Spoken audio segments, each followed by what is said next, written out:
সাকিব দাঁড়া, তোমার সাথে কথা আছে। জি ভাই বলেন। সাকিব, তোমার যে বন্ধু মনির আছে, ওর সাথে আমার 4 দিন দেখা হয়েছিল, বুঝছো? অনেকে তোমাকে বাড়ি গেছিল খুঁজতে, তো তোমার পায় নাই। তোমার বউরে বলছে যে ভাবি সাকিব কই, তোমার বউরে বলছে ভাবি সে শুনছে গাবি। এটা নিয়ে তার বউ মনিরের কাছে থাপড়াইবো, এটা করবো ওটা করবো, অপমান করছে। তুমি একটু বাসায় যাইয়া তোমার বউরে বুঝে বইলো, যাতে মানুষ গেলে এরকম জানি খারাপ কথাবার্তা ব্যবহার খারাপ না করে, ঠিক আছে? আর তোমার আমি পরামর্শ দিই যে তোমার বউ বয়রা কানে কম শুনে, ঢাকা নিয়ে যাও, ভালো ডাক্তার দেখাও, ঠিক আছে? নাহলে মাঝে কোন প্যাচ কোন সময় লাগবো ঠিক নাই, বলে দেখাবে আমি তোমার বলে দিলাম। ভাই আপনি যে কথাটা বলছেন না, আমি ওরে নিয়ে ডাক্তার কাছে যাব, কিন্তু টাইম পাইতেছি না তো ভাই। ডাক্তার কাছে যাবো 3-4 দিন পরে, এই বিষয়টা নিয়ে আমি দেখবো। আর হচ্ছে মনির সাথে আমার সাথে এখনো দেখা হয় না, ওর সাথে দেখা হইলে আমি ওরা বুঝে বলবো যে আমার বোর কানে সমস্যা। আচ্ছা সাকিব, তাহলে ঠিক আছে, তুমি তো বুঝে বইলো, আর যত দ্রুত সম্ভব বাচ্চার দেখাই, ঠিক আছে? নাহলে কার কোন সময় কোন কথা কইবো শুনবো উল্টা পাল্টা, ঠিক আছে? যাও তাহলে। হ্যাঁ আচ্ছা ভাইয়া। আচ্ছা।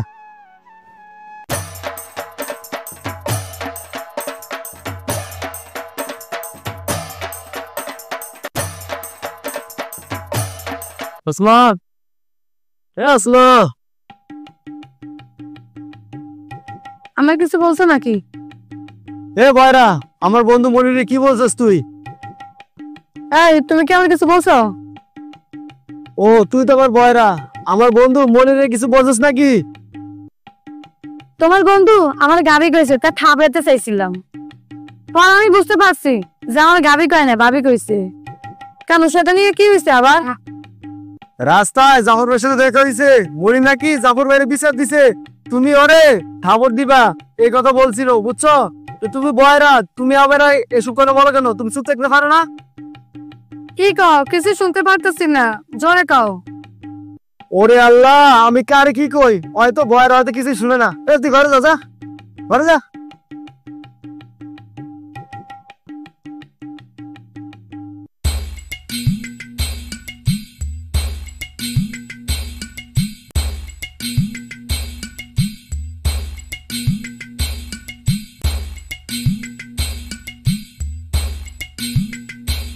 আসসালামু আলাইকুম খালুজান, কেমন আছেন?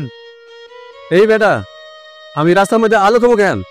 আমি আলু খাইতে কই নাই, আমি কইছি খালুজান, খালুজান। আমি কই খালুজান, আপনি বলেন আলু খান। এটা কোনো কথা হইলো? কানে কি কম শোনেন আপনি? ও আচ্ছা, বুঝতে পারছি, তুই কি বলবি বল। এ খালুজান, আপনি কই যান, কই যান, এদিক কই যান আপনি? এই বেটা, আমি কানে কম শুনি? আমি যদি